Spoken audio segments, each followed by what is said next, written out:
Being Real group summary from this past week. We looked at spiritual gifts again. We had done it a couple years prior, but we wanted to look at it again and kind of tie it in. Not everybody was there the last time we did it, but also tie it into all the other things that we're looking at for identity. See how it fits in. It's definitely part of it, part of what makes up our identity, and that's kind of where we're at now. Is looking at what else is out there that helps us form our identity or forms our identity, and what are the pieces of the puzzle. So we have a couple things we're going to go into next week, and then wrap that all up. But we looked at spiritual gifts, focused on that this past week. We took a spiritual gifts test. If you look at 122.us and you go to, I think it's the workshop one, calling, purpose, and spiritual gifts workshop. I'll also put it again under this video on 122.us under spiritual gifts by itself. So I will do that. So it'll be here for you if you're looking at 122.us. It'll be underneath this video. So we'll do that just to make it easier. But we did the same spiritual gifts test that we had done almost 2 years to the day. It was kind of ironic. And one of the other reasons we did this is we wanted to see, did they change in a couple of years? And multiple folks that had taken it before, theirs shifted a little bit.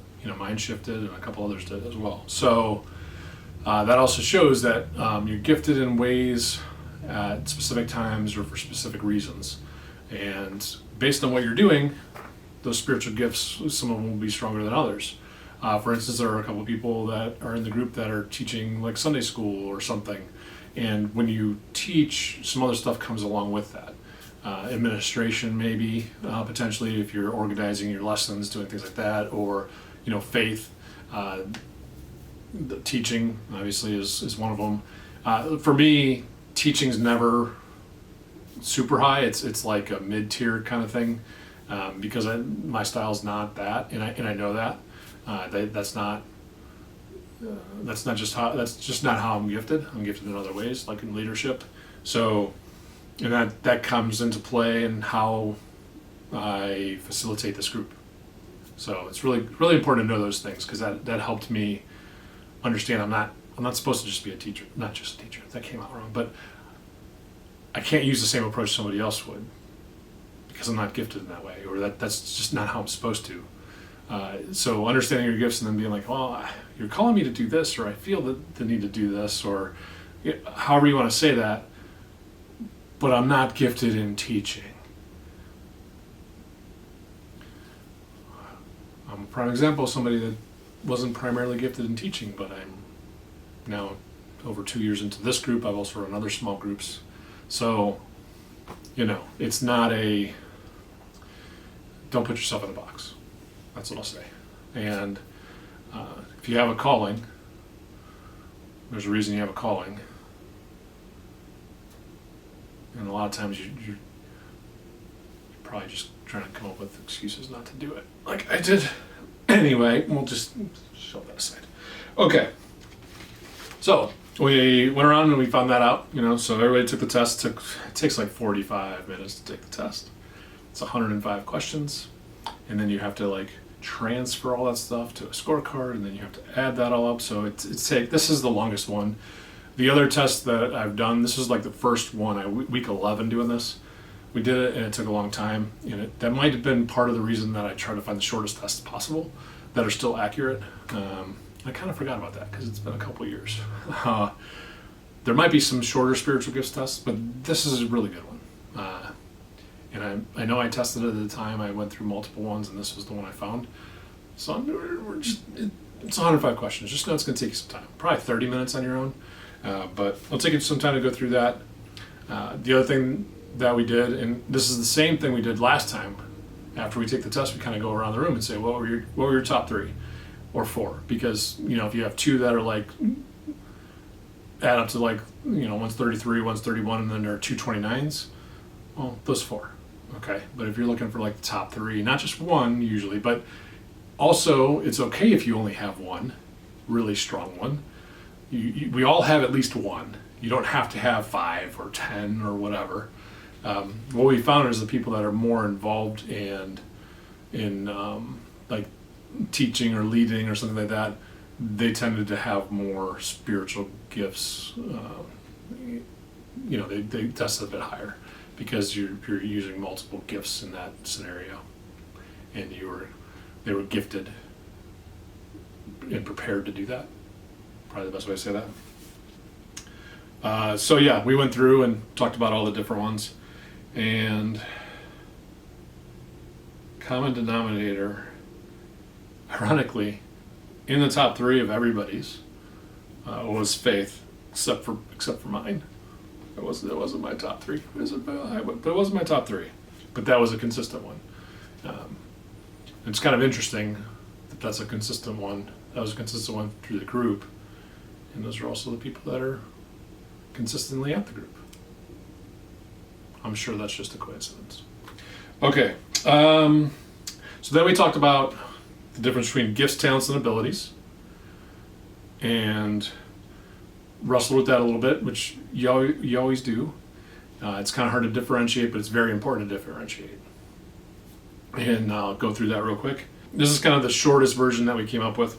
Gifts are from the Lord. Talents are natural abilities, or you're naturally good at something. It's natural, okay, but not necessarily a gift from God. A gift from God, but not a spiritual gift. Sorry, spiritual gifts are a different thing. And there are abilities, and abilities are learned. And we went around, compared notes, talked about different things. Made like a carpenter, you could have 2 people that are good at carpentry, but one took 8 years to get good, and the other one was good in like a month because they were just talented at it. The end result was still the same. They're still both good carpenters, but one was talented, but they both had the ability. That was one of the ways to kind of look at it and split off. And here's why it's important to know the difference. And it's not semantics, okay? Just don't. Because in the group, we have a teacher. And this was the same thing we talked about last time. It came up again. We have a person that was a teacher. Spiritual gifts, teaching's like low for them. Yep, think about it for a second. They were a teacher as a vocation. They have the ability to teach, but they're not spiritually gifted to teach. So when that person is asked to teach a class, they can do it, but that's not where they're meant to be. And what oftentimes happens is you end up in the wrong situation because not because you're trying to do the wrong thing, but you think you're doing the right thing. Oh, I have the ability to do this. But if it's not where you're gifted, and spiritual gifts are gifts that you're given to further the kingdom and help others, okay? I've experienced this, and other people in the room have experienced this, where you have the ability to do things, you go do it thinking that's the right thing to do, but then you kind of feel empty inside, and it's not, I don't know how else to say it, let's just put it that way. It's just not a good fit. That's one of the things that'll help you identify that. If it doesn't line up with your spiritual gifts, probably or possibly it's not what you're meant to be doing. Do it for a short period of time, fill a role, fill a void, things like that, no problem. We serve. But you can serve in the wrong spot and just hurt yourself and others because of it. And I've seen it by myself. I've seen it in myself, and in church leadership, I've seen it in others, and I've had to be part of trying to help them understand they would be better in a different spot that matched their gifts, spiritual gifts. So, and then as far as talent goes, multiple ways to look at talent. I mentioned the carpenter. Another thing is athletes. There are some really gifted, talented athletes. Now, that doesn't mean you can't use that talent to further the kingdom or to spread the word. That's not what we're saying. But I think, and I don't remember if it was in this one, but Tim Tebow came up at some point. Might have been in the group, might have been outside the group talking about this, but the point is this. he was talented athletically, but his spiritual gift wasn't that. It was probably, I would assume, teaching or leadership based on other things. I think for sure leadership. So his spiritual gift was that, but he also leveraged his abilities and his talent and his abilities, and the platform he had to talk about Jesus. Right? So we're not saying you don't use those, but it's important to know the difference. His athletic ability was not a spiritual gift. It was a talent and a gift from God, but not a spiritual gift. So hopefully that helps. If not, do some research on your own to figure that difference out. One of the other things that came up, this is another important thing. There was somebody else in the room that had the gift of teaching, but is teaching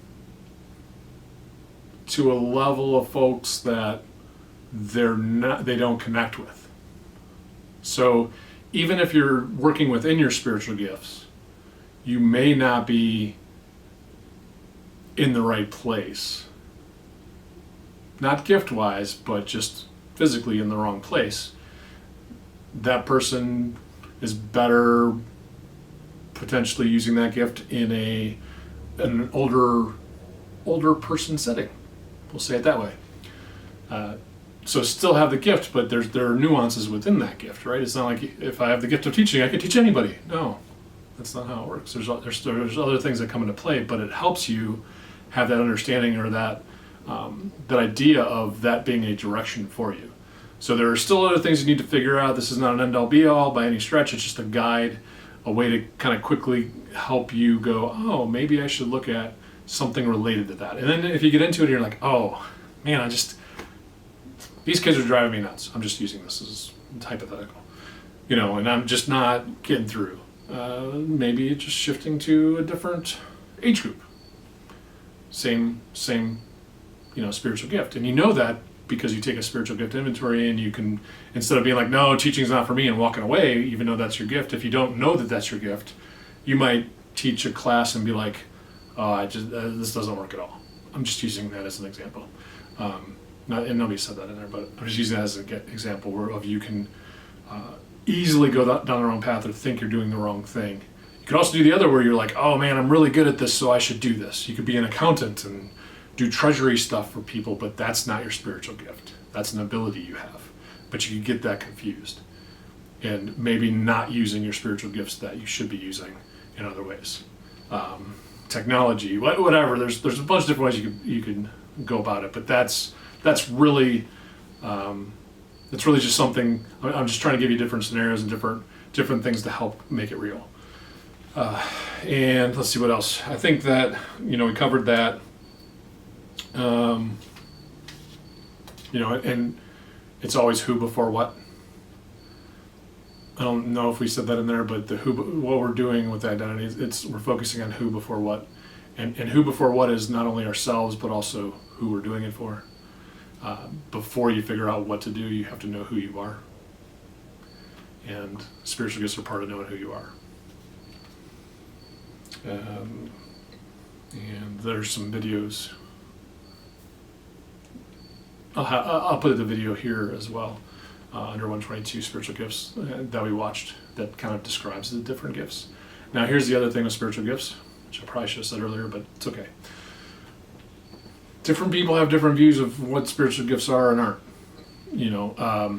Different translations, there's subtleties, okay, between the differences. Some will say that like healing is a gift, or I don't know, there's something else. There are other ones. But spiritual gifts that we talked about or that we tested on was administration, apostleship, discernment, evangelism, exhortation, faith, giving, knowledge, leadership, mercy, pastoring / shepherding. We had a couple that were pastors / shepherds, but not pastors, they're shepherds. So it's not the same necessarily. So a small group person is not a pastor necessarily, but they are shepherding a group, just as an example. Prophecy, serving, teaching, and wisdom. So there are other ones based on what you look at. One of the ones that I learned when I first took this years ago was hospitality. But as I studied it a couple years ago, I remember going through this and being like, oh, hospitality is really what we're all called to be. We're all called to be hospitable and to share. So that's not really a spiritual gift, that's more of a call. But the point is, you can have some variation, but there's a lot of overlap here, right? And it'll help guide you in a direction. If you take another spiritual gifts test, they could have some other things on there. Don't get caught up in that. This is more just like look at the top 2 or 3 things that you have, and just it's a general guide of maybe what you should be looking to get more involved with to help grow Christ's kingdom. I think that's the best I could say there. So getting close to wrapping up the identity thing, but getting close to wrapping up identity and putting this all like on a sheet of paper, quick sheet for everybody to know all the different pieces to their identity. That's still not going to be everything, but it's going to be just hopefully a quick way to help us better understand ourselves and become better with that and with others. Thanks for watching. Keep being real.